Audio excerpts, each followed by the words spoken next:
Okay, guys, so this is Indiana Jones running on the RTX 5090 at 4K with DLSS at over 200 frames per second. Now, obviously, we're going to turn off frame gen as well in a second. We are currently on the 4 times frame gen just to show you what you can actually get. I should also reset my frame times here if I can. Sometimes it works. There we go. But yeah, the frame times aren't exactly accurate anyway when you're using frame gen, so you can kind of ignore that. But what we're going to do first is the most demanding area of the game, and I got to say this, it looks absolutely insane and feels so smooth. Now, I play on controller primarily for like all my games, so input delay is not such a big thing. I see people talking about input delay a lot coming from the mouse and keyboard space, but not enough people talking about in general the fact that you can play controller and you can kind of run settings at the base frame rate that are slightly lower than what people are saying. So but anyway, let's jump in and let's turn off. First of all, let's show you what we've got. We're running obviously the max settings, like full ray tracing, all lights. We've got everything on maximum, the highest it can possibly go, so supreme. The only thing I've turned off is film grain.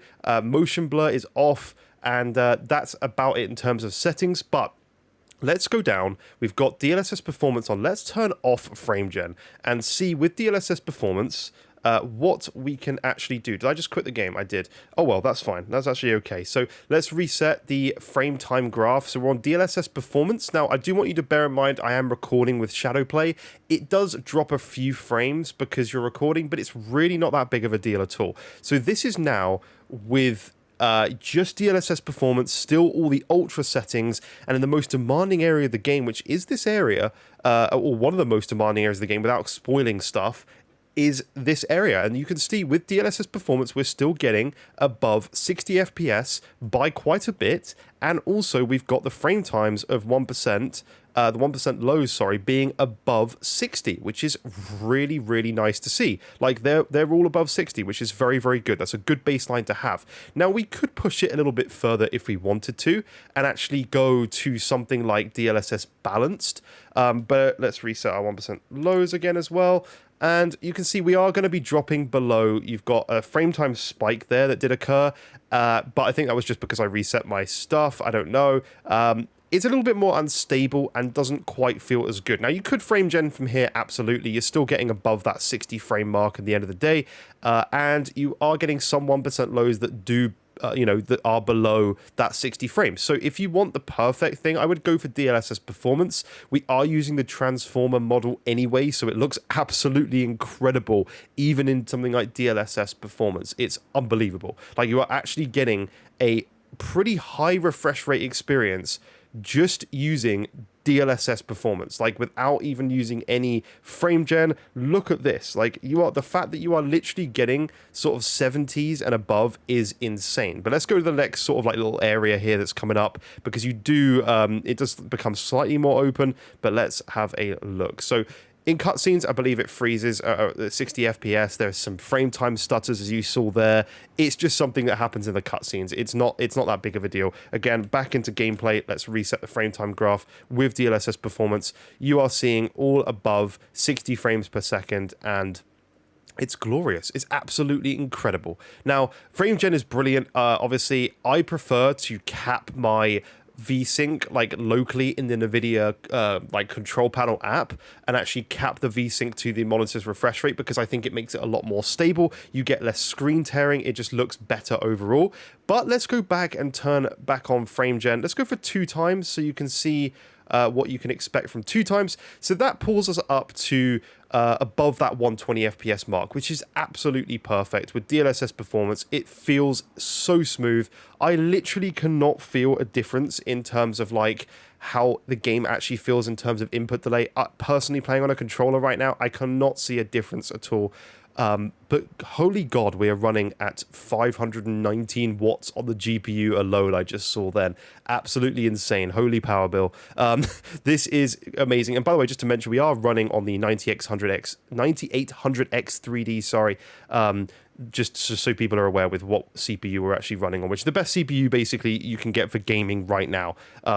So yeah, we can go above this though. We can obviously do frame gen. I think my monitor actually caps out 160 hertz. So So this will probably get it. Yeah, that gets it a little bit close, a little bit above. You actually kind of want to be below your monitor's refresh rate. I start seeing pixelation and some issues with screen tearing when you go above that. So I would naturally use VSync to get this locked to 160. But if you've got a 4K 240 hertz display, you obviously have this option of going to 4 times frame gen, where you can see numbers like this with basically the highest settings you can possibly get in this game. You can play this game at over 200 frames per second with DLSS performance, and it's just crazy. It's absolutely insane that you can do this on this piece of hardware. It's unbelievable. This is a newish game. This isn't like you're testing an old game. And I know these are fake frames, but in the end of the day, I always say to people, well, what's the difference? Like, in the end of the day, it adds a tiny bit of input delay that I'm saying you cannot feel this on the controller. I cannot feel any difference from what I was playing natively on a controller. On mouse and keyboard, maybe there is more delay. Like, I'm feeling it. I would still probably play this mouse and keyboard fine. Like, it feels fine.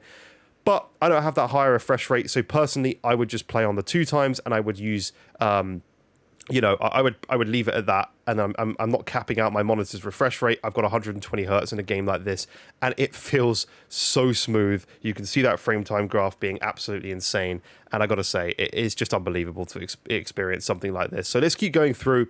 And yeah, it's just gorgeous. So I would like to say, please let me know if there's other games you want me to test on this PC. I've got this absolute beast of a rig now, so we can test as many games as you would like me to test. So please do let me know what you would like to see, because I'm always interested to test games out. I have quite a few of them as well, so there's not really an issue. The stutters in cutscenes are wild, though.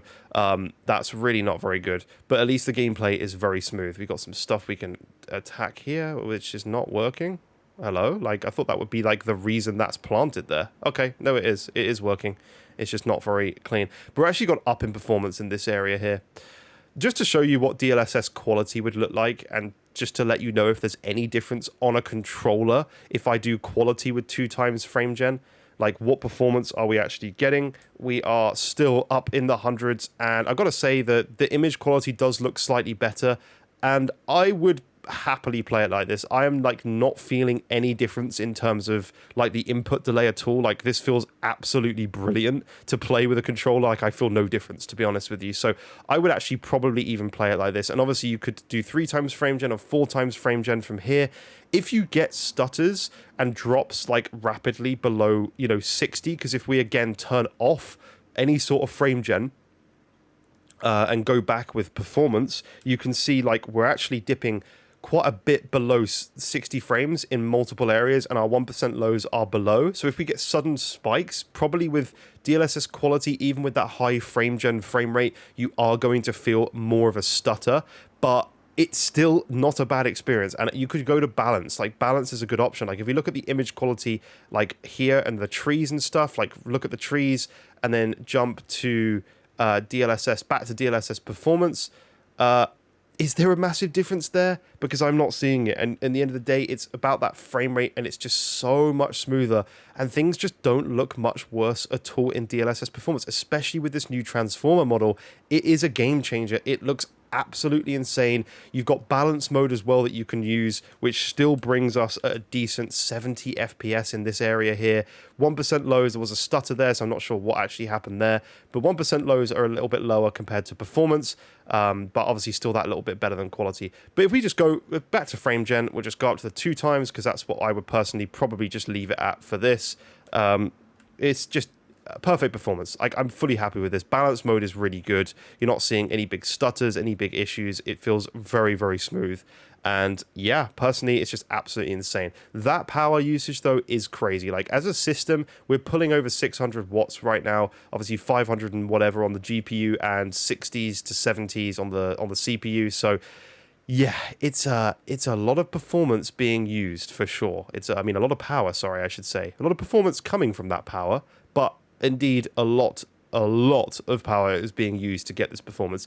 But this is absolutely insane. Let me know what other games you would like to see. I've got many games in my Steam library that we can test, so please do let me know what you would like to see from these videos going forward, what games you'd like me to test. I definitely want to do stuff like Cyberpunk. I'm going to start doing games day one when they come out on PC and stuff, because it's just so interesting to see. This game, by the way, is absolutely phenomenal. I had a fantastic time playing through this game. It runs really well. It looks graphically very good. Oh, my bad. And now we can get through. So yeah, it just looks brilliant. So I think we'll leave it there. There's nothing more I can really say at this point. It looks absolutely insane and just runs really well on the 5090, as it should. It's a very expensive card, right? Like, it should be running well. Like, we shouldn't even be questioning it, to be honest. But thank you so much for watching. Please consider liking this video. Subscribe if you are new to the channel. And of course, I'll see you in future videos. Bye-bye for now.